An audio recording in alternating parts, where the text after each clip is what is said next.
Et bonjour à tous et bienvenue pour une nouvelle vidéo sur la chaîne Pêche et Fiche. Aujourd'hui, nous allons continuer cette petite série de 3 vidéos de présentation de matériel et nous attaquons aujourd'hui au leurre dur. La dernière vidéo portait sur les leurres souples et la prochaine portera donc sur les cannes et les moulinets ainsi que le fil que je vais utiliser. Pour commencer cette vidéo, je vais vous présenter du coup les premiers leurres qui sont apparus sur le marché pour la pêche en que ce soit casting ou spinning.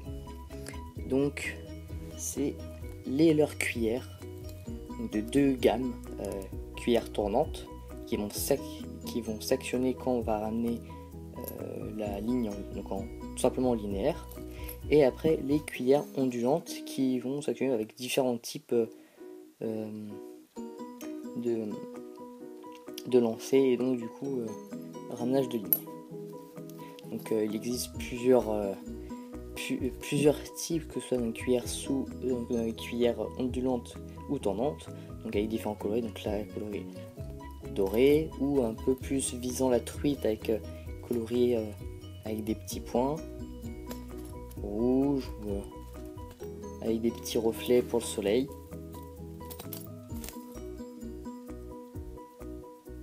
Ou encore des tailles pas mal conséquentes, donc celle-ci qui vise plus le brochet ou vraiment la grosse perche ou le gros cendre. Et après donc du coup les petites cuillères ondulantes qui elles aussi ont plusieurs tailles, donc voilà, une petite taille pour les perches, chevennes ou taille un peu plus conséquente pour le brochet. Voilà par rapport à une moyenne on va dire, et aussi avec des coloris variés, donc là un peu Fire Tiger ou encore imitation de poisson qu'on peut voir là avec un œil. Donc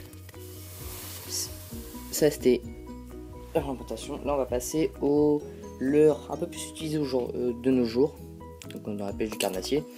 On va commencer par une valeur sûre qui est le jerkbait.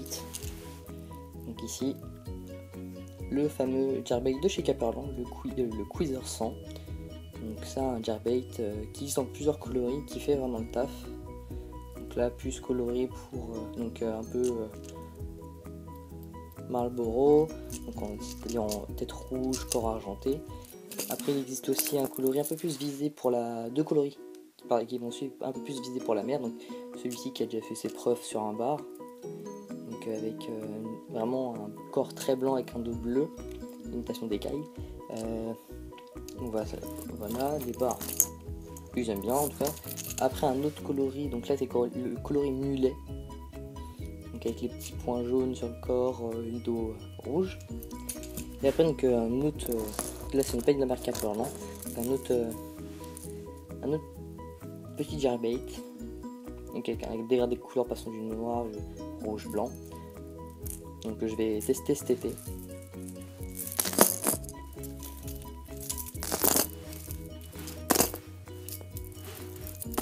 Après donc là j'ai une sorte de crank jerkbait, on va dire, parce qu'il a le corps d'un jerkbait mais une grosse palette.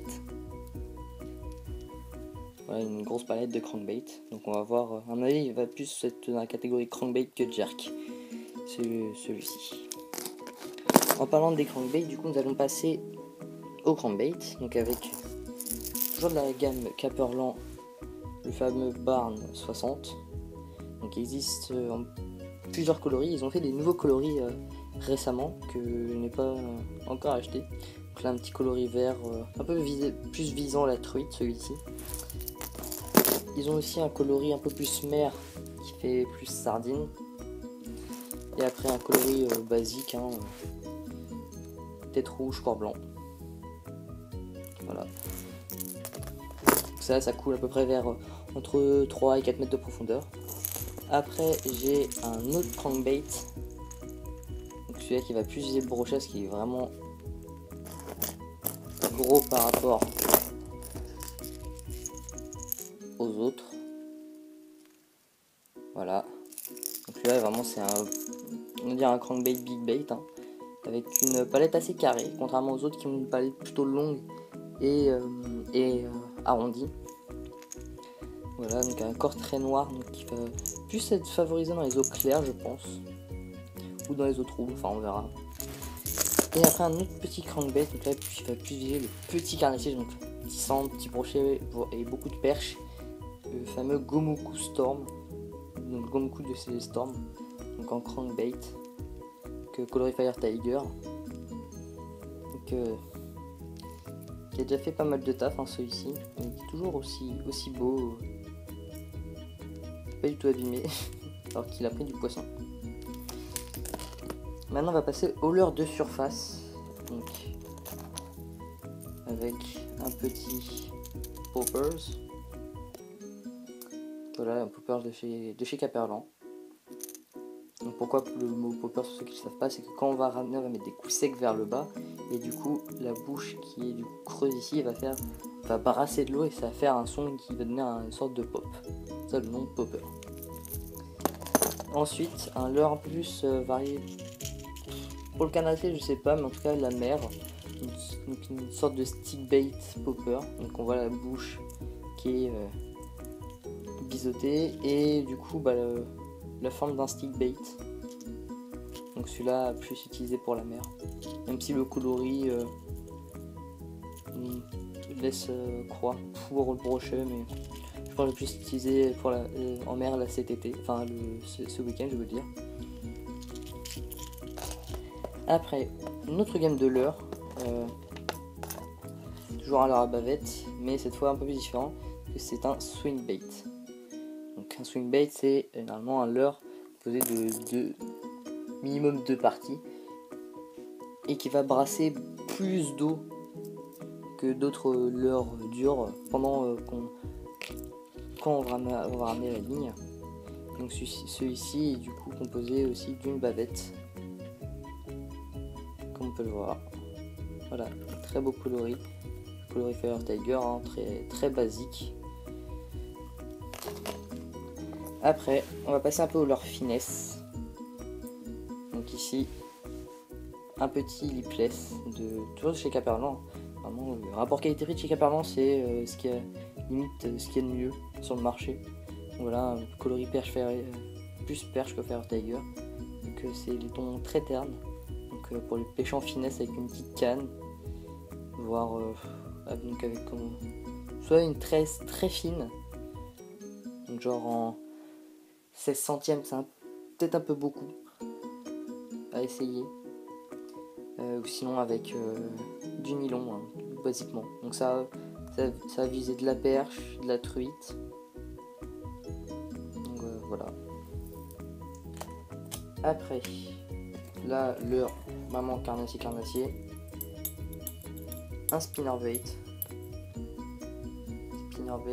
de chez Caperlan, ça pour le brochet, ou vraiment pour les grosses truites, parce que du coup les deux palettes vont tourner quand on va ramener la ligne, et du coup ça va aussi brasser pas mal d'eau, donc c'est plutôt pas mal.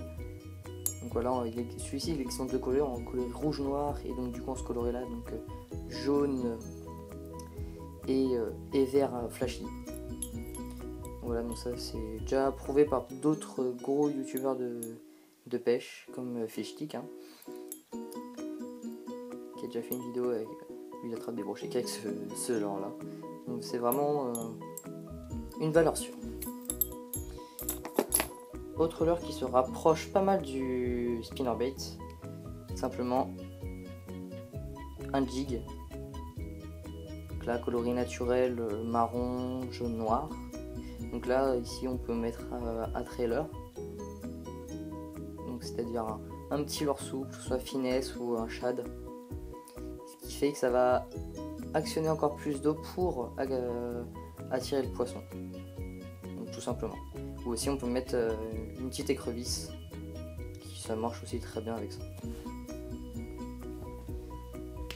Cette fois leurre un peu plus mer, un leurre métallique, un metal jig en Colory Fire Tiger, très flashy.